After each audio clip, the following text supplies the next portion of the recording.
Welcome to this special category of MUSE Views, the podcast for the MUSE community.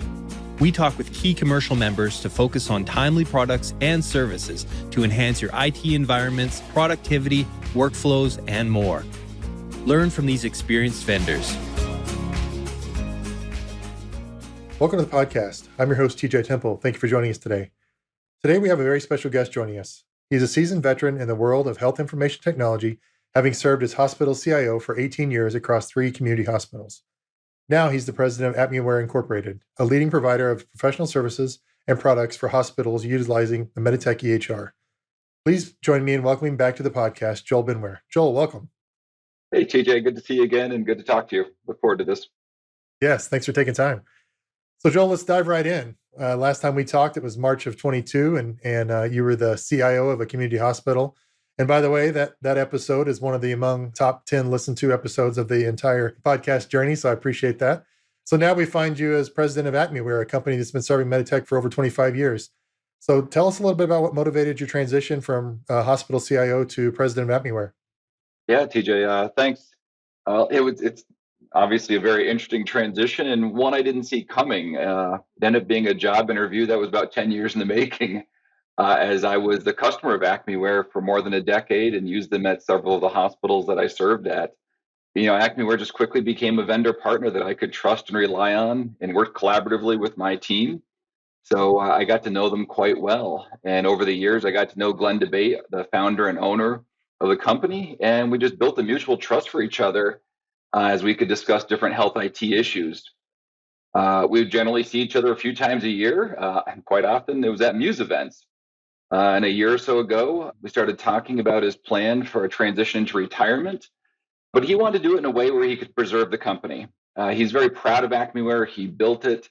He wasn't looking for a venture capital or somebody else to come in and take over the company in a way that didn't preserve the culture. So he was all about keeping the team together, the relationships he's built with our clients. He then asked me if I'd be interested in joining the team as president and working with him for about a year as he steps back from the daily management of the company and focuses on programming and working on special projects.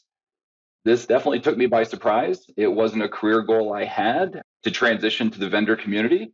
I had worked my whole life in community hospitals and achieved, certain certifications and being part of a leadership team I was quite proud of. So I really had to do a lot of reflection about joining a vendor. The more I looked into it, I thought Acmeware had a lot of the same goals that I had, and again, all about culture and how they treat people. And I thought this could be a really interesting challenge. So very tough decision to make, but glad I made it. Was very happy with the hospital I was working at, great people. But the more I thought about it, this transition seemed to be the right time in my life. So last August, I made the leap over to the vendor community, and it's been a great ride. So it was great because I knew Acmeware, I trusted Acmeware. I always found him to be a partner that augmented my hospital-based team. So I felt like it'd be a good, interesting challenge to see if I could continue what Glenn has built over the past 25 years. It was important for me to know he wanted to continue to serve the company as a programmer and also become the chairman of the board of directors. So I don't lose his talent. We still tap into him and will tap into him for the foreseeable future. So I think it's a great transition plan for any company to go from owner, founder to new management. So very happy I made the leap. Well, that's an interesting way to get into it, and it sounds like a great opportunity. So you've been there for about 9 months. So tell us what you like most about it and what surprised you most switching from, community CIO to vendor president. Yeah, good question, TJ. A couple things come to mind. I love talking with our customers. I can just relate to what they're going through. I'd been in their shoes for, like I said, about 18 years. I love hearing about their issues and determining if we have a solution that can offer value to their situation. Having been in their shoes, I can easily relate to their pain points and what they need help with. And what I've noticed, was quite interesting, I didn't expect this. Their problems are real, but they're not unique. Everybody in the trenches is dealing with their issues and they think their problems are unique. From our vantage point, we get to talk to hospitals all across the country and in Canada. And it's quite interesting that we see common issues over and over again. So problems are real, they don't go away, but they're not necessarily unique. And I love that we can help find solutions, products that can help solve their problems. So that's been a lot of fun, is to talk and relate to the customers and figure out if we can help them. And if we can't, we often refer them to other sites, other vendor partners that we have as well to help them, solve their problems. We're in the relationship business. We've been doing it for 25 years, so I love that we can partner with folks and help them find the right solution that meets their needs. Then also, we all know budgets are tight. Healthcare just gets harder and harder, it seems like. And, how do you then sell? So this is my first time on the vendor side. I'm not a salesperson by trait. And quite honestly, either was Glenn. He's a solutions provider. So we're not a salesy company. We're about relationships. So, we've done everything like study the analytics market. We looked out there of companies or hospitals trying to solve problems or put in analytics to get better insights on their data. And we just looked at several products in the market and just felt like they're crazy expensive. They're very complicated. They have high capital costs. And that's just not meeting the needs of the market, especially for sole community hospitals. It's one thing if you're a massive academic medical center with lots of resources, but quite honestly, the customers we serve are sole community hospitals, critical access hospitals. We just didn't feel like there was a product in the market meeting their needs. So I love the fact that Acmeware looks at those situations, understands the customer, and delivers products that can meet their needs. So analytics was a spot that we jumped into over the past year. We worked with a lot of beta sites to make sure we honed our tools, and we came out with a product called Empower. And this thing has been gangbusters for us. We released it at the MUSE Executive Institute this past January, and it's been so well received by our customer base, and it's been so fun to watch them dive into this. Empower takes your Meditech data repository and leverages it with Microsoft Power BI. So we kind of tee up the data for you to use Power BI, and we even show you how to use Power BI so you can jump into these analytic tools and get results fast. And that was our key thing. Low barrier of entry. We didn't want to have a high capital cost to get into the product. We wanted to make sure you could ease into it easily. And so we have transparent pricing. You don't have to have a high capital cost to get into this thing. You get into it for a reasonable price, and you're up and running within weeks. Mm-hmm. And it's so fun to watch our customers, what they develop. So anything from like an emergency department operations or operating rooms, it's just amazing what our customers have built off this platform. So that's been a lot of fun. So to answer your question, listening to the customer, understanding their needs, and then finding a solution has been a lot of fun. Yeah, I'm sure it's, now that so many hospitals are moving to this kind of across the organization, enterprise-wide expanse implementations, now that they have all that data in one data repository and one database, what do you do with that data? And that's a great problem to have, right? And Glenn, I don't know if you know this, he's one of the original architects of the data repository when he worked at Meditech. So He knows that data, and he's built up our team. So we know the data repository inside and out. And if you think you're making the leap to Power BI, it's very hard to go back to the DR natively and pull that data. So we've built these Empower packages that align the data, and then we show you how to build dashboards, and we provide a bunch of standard content with it. So really cool. And our solution both lets you drill into the data. You can get down to the patient level. Example I use all the time, the last hospital I served at, we struggled with left without being seen in the emergency department. And we always wanted to build a report or see who was affected by leaving without being seen. That's a real issue.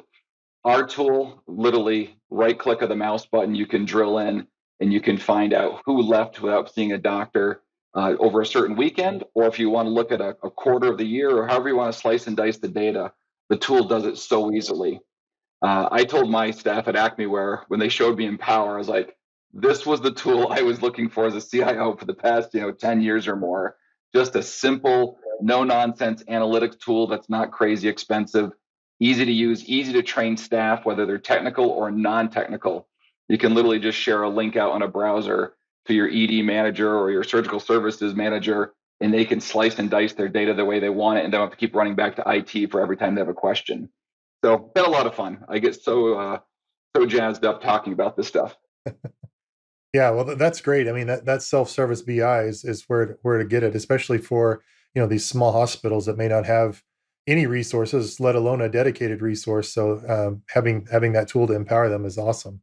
Yeah. So in recent podcasts, and obviously the industry wide, but we've recently done a couple podcasts on it. We've talked about artificial intelligence or AI. So I'm sure Acmeware is playing in that space. So Tell us what you're doing with AI. Yeah, so we certainly study this. And again, our Empower analytics solution leverages Microsoft Power BI, which will have AI built into it. So we don't think we need to reinvent AI. Let's let the big guys out there do it.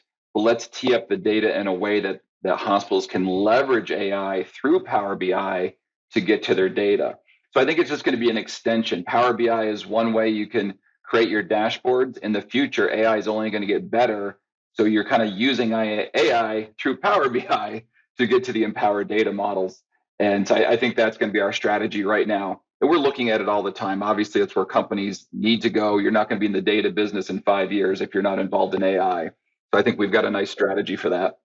And we can help any customer get into that. It's very simple to walk them through those steps. Well, that sounds like a good approach to AI, Joel. Obviously, you're not going to, reinvent it, but leveraging it is a great way to approach it. So, tell us some of the benefits that AI would bring to an analytics tool like you have. Yeah, our approach with Empower is to make sure we democratize the data. And what I mean by that is so long IT departments have been the sole custodian of data. And it's just everybody that's worked in IT knows there's just a line out the door of every department asking access to their data. They want to get it, they want to be able to make decisions. But if they don't ask the right questions, they don't get the right report. And it's a constant back and forth with the IT department. So our goal with Empower is to democratize the data that anybody that needs access can get access and easily slice and dice that data so that they can both trust the data, it's reliable, it's accurate, and they can't break it. And that's what we're really proud of with Empower. And again, the AI tools that are coming are only going to make that easier, but we had to serve up the data in a way that both Power BI and AI could leverage that data. So we're really excited about democratizing the data. And that means everybody from your surgical services, nurse managers, or your supply chain folks, or your revenue cycle folks can have access to their data. And we like to transform data into knowledge has been the mission statement of Acmeware for 25 years. I think we're really living that mission statement with our Empower tool. So, another topic that's been hot on the MUSE forums and even the news lately, and a recent podcast as well, has been hospitals dealing with downtimes and how do you do that in EHR system downtimes, whether that's through planned patching or whether it's a some sort of cyber attack or whatever it may be. So and we always talk about it's not if but when this is going to happen. And I understand Acmeware has a tool that can help with this. Tell us about that. Yeah, thanks. I was reflecting on this the other day. I was talking to some colleagues, some fellow CIOs that we've been in the business for a lot of years. And it's remarkable over a 20-year career, 18-year career in hospital IT. When I started, you didn't worry about ransomware attacks or anything like that. It was thought you're working for a hospital, you're doing community good. Why would anybody want this stuff? And it's just amazing how it's changed over the last 2 decades. That now this is a preeminent problem that every CIO faces, and you're the face of security throughout your organization as far as that goes. And then beyond security, it's just EHRs can't stay up all the time. You have to take them down for planned upgrades. And sometimes in the middle of the night, things go bump and a switch goes down or an EHR is offline for whatever reason. And you've got to have a plan for that. So again, Acmeware really studied this market and came up with a product called Downtime Defender. And this assures that mission critical information necessary for continuity of care and business operations remains available during any downtime. So our application produces regularly scheduled current state report snapshots from across the Meditech EHR, and we made sure they're in easy to read formatted documents. So nurses, supply chain folks, revenue cycle folks can get access to their data and it makes sense to them. Mhm. And we also made sure a copy of it's in the cloud. A lot of folks just have copies of certain documents around a couple computers throughout the organization. Well, what if those aren't available? Again, if your network was down, if you had switches down, so we made sure it's available in the cloud. So you can use any iPad or cell phone and get access to your data. So that's been a real hit for us. And we love working with sites on practicing this. We talk about governance all the time. And I think that's what separates Acmeware from other vendors is, sure, you can buy our product. We're happy if you do.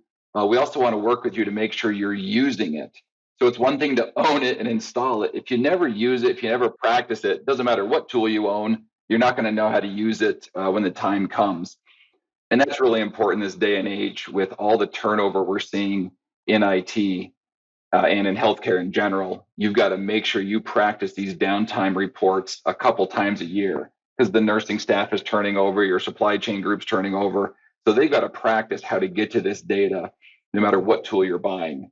And we think we've got the right tool at the right price. We've studied the market, we've seen other tools in the market that have all these bells and whistles that you might need, or that try to automate in certain things that you've just got to validate over and over again. And we don't think certain tools or certain bells and whistles are probably worth the price. So we're always price conscious for our customers to make sure we're giving you what you need without a bunch of bells and whistles that just raise the price that you're having to pay for year after year that you may never use. So we're there with our customers. If there was a downtime, they can call us. We can help walk through that, make sure they know how to use the tool. And again, I like, as my CIO background, I love working with them on those governance topics. And I've often been asked to join different governance meetings just to talk about what hospitals should be thinking about in downtime cases. So that's been a lot of fun. Well, I really appreciate you putting the emphasis on governance and drilling and practicing and those sort of things because, like you said, most of the downtimes we take are planned and usually in the wee early morning. So if something happens during the day, some people have never even experienced the downtime or know what to do. So it's great to have that vendor support of not only providing the tool but saying, hey, here's how you use it and here's why you need to drill on it and why you need to practice with it and those sort of things. So I appreciate that. And after action reports, I think, are so important too. Even a planned downtime, to have the governance to meet after a planned or unplanned downtime and say, what went well, what didn't go well, what do we need to improve? What do we need to work back with our vendor and say, hey, in the moment I needed this report and I didn't have it, can you build it for us? Or can you tweak this report? So that after action report after any downtime is so important. And we love to work with our customers on constantly improving. Well, Joel, I can hear the passion in your voice about Acmeware and the products that you guys are delivering there and all that. But I'm sure it's not all roses and sunshine all the time. So, what kind of things are you struggling with, and what kind of things like kind of keep you up at night in this new role? Yeah, I think mostly, well, again, I just get excited about what I do for a living and love helping try to improve health IT. And now my job is to represent Acmeware, and we've grown organically for 25 years. And now I want to grow even more, right? I want to get bigger. I want to help more sites in the Meditech space. It's all we serve is Meditech hospitals. So getting the word out. And again, I'm not a salesperson by background. So how do we tell our story without being too salesy? MUSE has been a great community for us. Acmeware has a long history of supporting MUSE events. It's where we meet the majority of our customers. And I even say, I can't believe there's hospitals out there that don't belong to MUSE. How do they do it? How do they exist in that Meditech community without their colleagues in MUSE? So I would always encourage a hospital to join MUSE, but we're always looking to reach out to any Meditech hospital and tell our story. So what keeps me up at night? Constantly brainstorming ways that how do we reach out to people, tell our story without being so salesy. And to be honest, our greatest sales force are our customers. Our customers stay with us; they're longtime partners, and the referrals we get just made me so proud that we're doing the right thing. We're offering value to our clients. And I think that's so important. There's so many companies. You can be a fly by night, quick sales company. Okay, great. You make quarterly sales. We've never been about that. We've been about the long term partnership. Like we sell blocks of hours for professional services, and we don't even count the clock on that so much that we kind of say, okay, you bought a block of 24 hours this month of professional services. You use 30, use 32. Well, we kind of keep it a rolling average of that over time. So we're not going to nickel and dime our customers to make sure their needs are met. Of course, we have a business to run, but the dollars work out when the relationship is right and we're constantly adding value. So that's what keeps me up at night is how do we tell our story? How do we get it out there? So we love partnering with organizations like MUSE, like doing this podcast to be one of the first commercial members to try it, just to get our story out there. Well, great. Well, and we certainly appreciate that from the Muse side of things for sure. And any hospital that runs Meditech should be a member of Muse. And not only have you guys been a member of Muse, from the vendor side, but back when I was on the Muse board, I know Greg was on the commercial member committee in that kind of Yep. leadership role. So, not only have you participated in from the vendor side, but you're actually helping with governance and oversight and making the organization better. So I appreciate that. And speaking of Muse, obviously coming up is the big Inspire conference, May 28th through 31st. So I'm assuming we'll see Acmeware in representation there. Absolutely. Yeah, we've been a longtime supporter of this event. It's where we meet our customers. And I always say we're meeting two types of people, our current customers and our future customers. So that's where we want to be. That's a great opportunity for us to get to know not just the CIOs either. As you know, the Muse Inspire conference brings your analysts, brings your quality people, brings other people that work with Meditech that aren't necessarily in IT. So it's fun for us to tell our story, show what we can offer to those other people, and they tell our story to the senior management of those hospitals. So such a great event. It's a great atmosphere to network, understand the needs of our customers, and again, share our story. And of course, Acmeware doesn't just attend. We don't just kind of take from the event. We always try to give back. And I'm really excited this year. I think we're doing 3 different types of presentations. Our founder and owner, Glenn DeBate, is partnering with one of our best customers, Brenda Sexton at Boone Health. They're going to be showing a lot of what they've been building in Power BI. So we're really excited about that. Brenda and her team have just taken our Empower product and just soared with it. So I hope everybody gets to see that story. That's been really fun to watch. And then our director of communications, Ian Proffer, he's amazing and has been teaching at Muse for years. And it's so funny when we talk with customers, and sometimes customers are on the phone with us and they're like, oh, I used to work at this hospital. Now I'm at this hospital. And hey, I went to one of Ian's classes 10 years ago. Can he do a class for my new team? And we're happy to do so. So yeah, Ian, I think, has got a 2.5-hour hands-on workshop for anybody that wants to explore Power BI. He'll be offering that. And then I'm really excited. I partnered this year with Anne Marie Herrera from Experis Consulting, one of our vendor partners that we work with. Anne Marie and I were talking, I think, at the Executive Institute earlier this year, that, gosh, here we are 20 plus years into our career as Meditech leaders. I'm now on the vendor side. So is she. She used to be a CIO. I used to be a CIO. We're noticing how much turnover there is in healthcare and health IT. And we're seeing people that may not necessarily have thought they're ready for IT leadership either get thrown into the position because there's turnover, or there's people that want to aspire to be a CIO or director of IT, and they don't know what moves to make or how they should prepare themselves for those roles.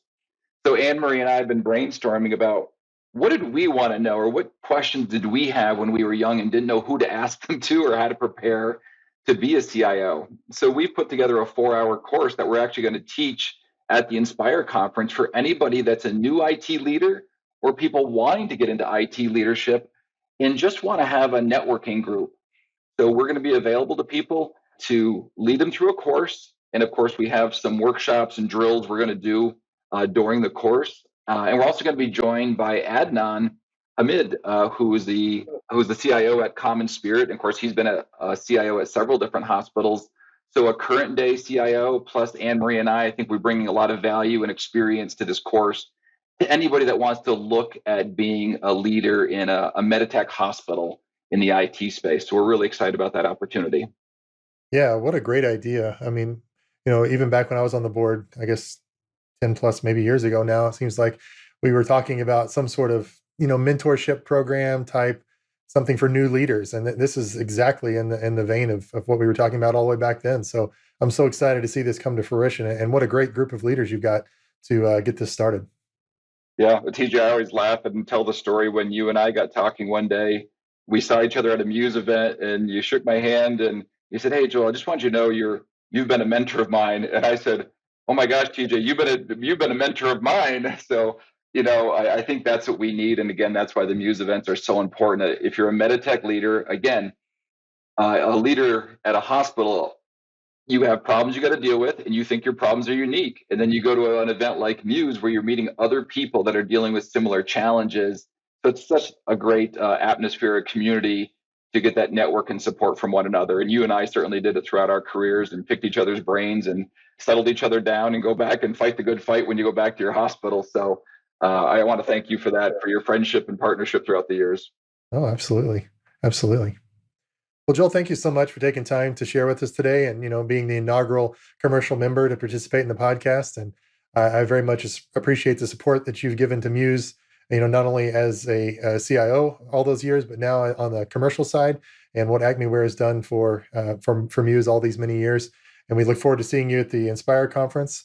And I definitely encourage folks to check you out either in person if they can, or check out the website and just a really great group of people to work with. I know we used Acmeware back at my old hospital, and a site that I've been with recently just needed some advice on some conversion stuff. And Glenn jumped on a call, no charge, just talked us through the process and said, hey, this is what we can do. You might consider these things. And it was just a really nice, friendly conversation. And we really appreciated it. It was very helpful at the time. Excellent, TJ. And again, that's part of our culture. We've been doing that for 25 years, and it's my mission now to continue that on for many years to come. So happy to do so. And again, always a pleasure talking with you. You too. Best of luck. Thanks so much. Thanks. We'll see you soon. Thanks for listening to Muse Views. Don't forget to rate and follow us on Apple Podcasts, Spotify, or wherever else you get your podcast fix. And visit museweb.org to join the podcast forum and for information about Muse.